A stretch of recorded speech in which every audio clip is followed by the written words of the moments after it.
welcome back. We're learning about the ancient, wonderful legends of the tribes that existed in North America before colonization. They had the oral tradition, so much of the rich culture was lost. But this is what we've been able to gather piece by piece. And I'm sure there's other books, but this is a pretty thick compilation. So we're on page 61, okay? And this story is called Salt Woman is Refused Food.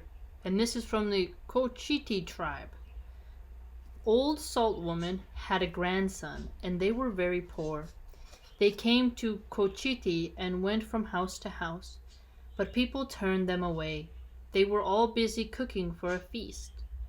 At that time, they used no salt. Could you imagine how awful that'd be? I literally have salt on everything, and I even have habanero salt, ghost chili pepper salt, rosemary salt, smoked garlic salt. Little niche things you can add, but a life without salt would be very hard.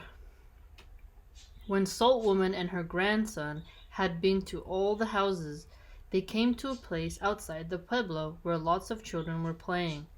All the children came to see the magical crystal Salt Woman had in her hand. She led them to a pinon tree and told them each to take hold of a branch of the tree and swing themselves. Using her magical crystal, she turned them into a chaparral jays who lived in pinon trees. When we were in the pueblo, nobody would invite us to stay, Salt Woman said. From now on, you will be a chaparral jays. Salt Woman and her grandson went south and came to Santo Domingo, where they were well treated and fed. After they had eaten and were leaving, Salt Woman said, I am very thankful for being given food to eat, and she left them some of her flesh. The people of the house ate it with their bread and meat. It tasted good, salty. At Cochiti, Salt Woman told them they treated me badly, and when I left, I took all the children outside the pueblo and changed them into chaparral jays, roosting in a pinon tree. But to you I am grateful. Therefore, remember that if I am in your food, it will always taste better. I will go southeast and stay there, and if any of you want more of my flesh, you will find it at that place. And when you come to gather, let there be no laughing, no singing, nothing of that kind. Be quiet and clean. So she left Santo Domingo and went to Salt Lake, where we get salt today. From a legend recorded by Ruth Benedict in 1924.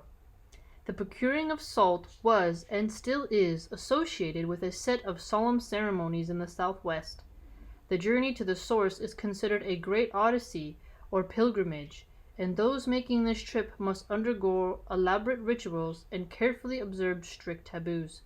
When they return, the entire experience is described in detail, analyzed, and preserved by the rest of the tribe. The mythic figure associated with salt is almost always an old woman, as we see here, and she often provides it through her mucus, which is shared among the people. Well, that is interesting. It's also noticeable that she transformed the mean people into these jays.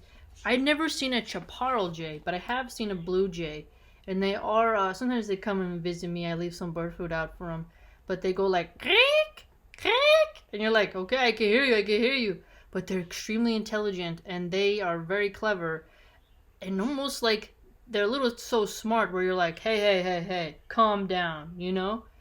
They're very interesting, and I guess the moral of the story is to be kind to people because you never know what they can give you in exchange. Maybe be kind to your elders since she was considered old, right? I mean, it's a cool, clever way of how salt got on the table. It's also interesting that there's a whole ritual behind grabbing salt. Today we kind of don't have that because we just go to the supermarket or local market, order it, get it, whatever. But I think it's interesting that there's a legend about how salt came to the dinner table, right? And that's actually pretty unique if you really examine it cultural wise. Wow. And Salt Woman. And she had a grandson. Again, the Native Americans have deep respect for their elders. It's very admirable, very admirable. And also, just think about what food tastes like without salt.